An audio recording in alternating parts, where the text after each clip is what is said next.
Welcome back to our channel. Hey, Steven, I'm Andy, and today we're at the Biltmore Estate to see Van Gogh Alive.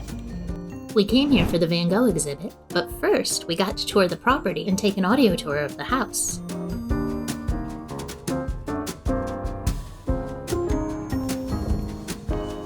We lucked out in that they were just taking down the Christmas decorations on the day of our visit, so several of the rooms were still in full holiday mode.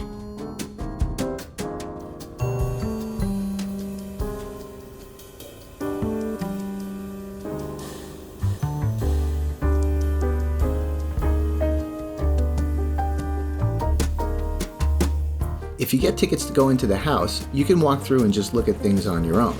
But for only about $15 more, you get a personal audio device that talks you through the tour, providing stories about the Vanderbilts, the property, and the people involved in creating this incredible estate.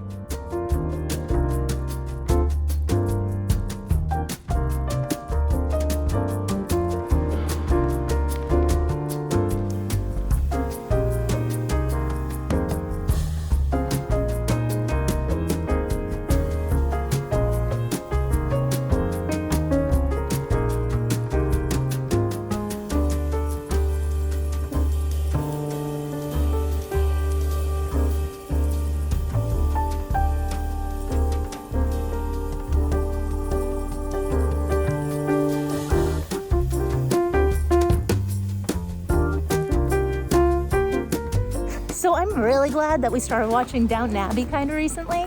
Don't love the show, to be honest. It's a little soap opera-ish. But when we went through the servants' areas and the kitchens and all the work areas downstairs, otherwise, I would have had no idea what they were talking about when they said the valets. I would have thought it was the guy who parked the car or something. And the maids and stuff and the assistant in the kitchen, I would have had no idea about this whole pecking order thing and everything. So definitely gave me some historical perspective in preparation for visiting here.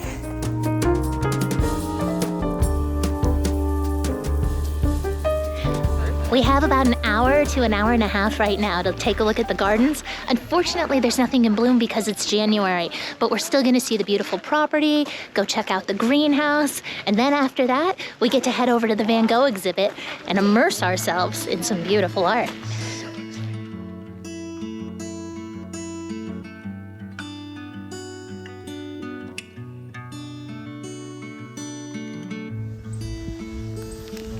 Okay, not to be rude, but doesn't Golden Rain make you think of something else? Oh my God.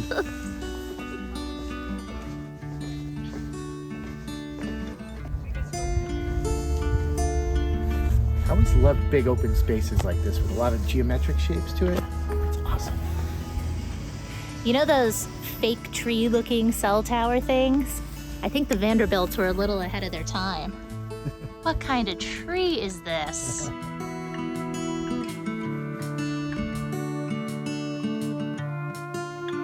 One of the coolest things we learned was that the family was very interested in conservation long before it was fashionable. When George Vanderbilt purchased the property, more than 100,000 acres in the Blue Ridge Mountains, it was mostly cleared for farming at the time. He envisioned a self-sustaining estate that would nurture the land and its resources, so he hired Frederick Law Olmsted, designer of Central Park in New York City, to both design the gardens and create the U.S.'s first planned forestry program.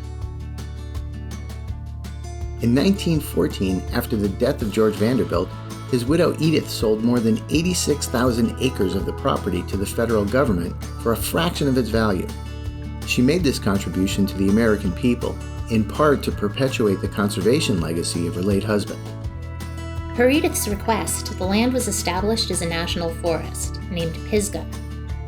In 1968, a portion of the Pisgah National Forest was designated the cradle of forestry in America. So the Biltmore Estate is one of the big attractions for visitors to Asheville, North Carolina. I've actually been lucky enough to come here once before with my parents when there was an art exhibit here, but Steven wasn't there with me at the time, and this is his first time getting to visit it. It is expensive, so be forewarned if you're thinking about coming here. It is not a cheap trip.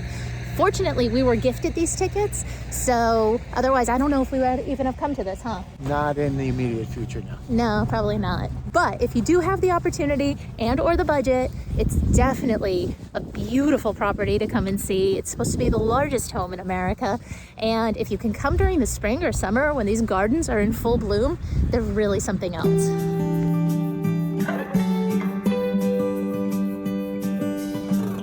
Right, here we go. This is where they're keeping all the good stuff. Wow.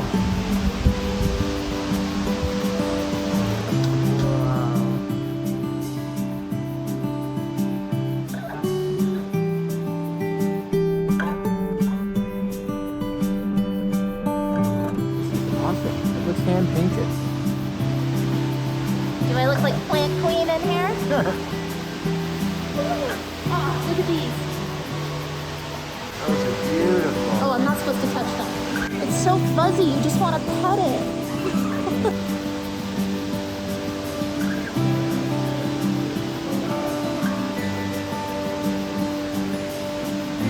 How do you not touch something like that?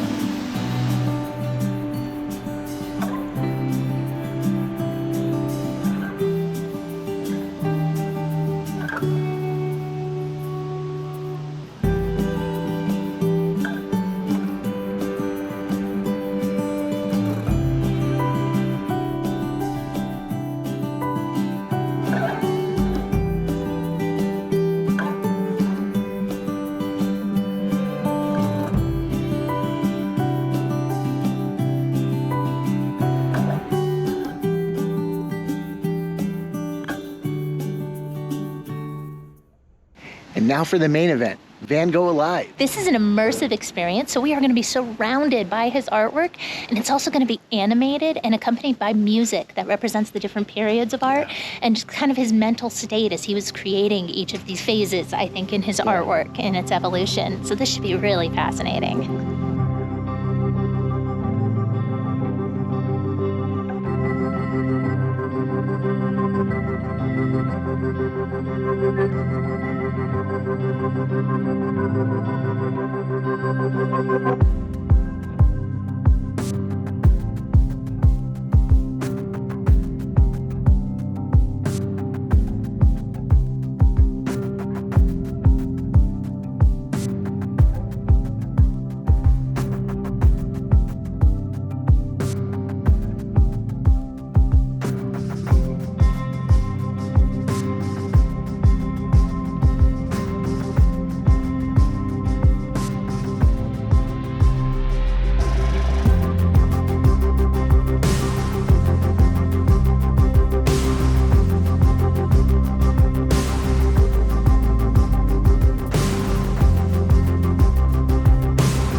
Really incredible, wasn't it? It really was. I was a little concerned about how the projections would convey all the texture that appears in his paintings, all those brush strokes and everything, but they really captured it well. Really, really did. And everything with the music and the storytelling, you could see some of his handwriting and some of his quotes and thoughts. I was really, really impressed with the show.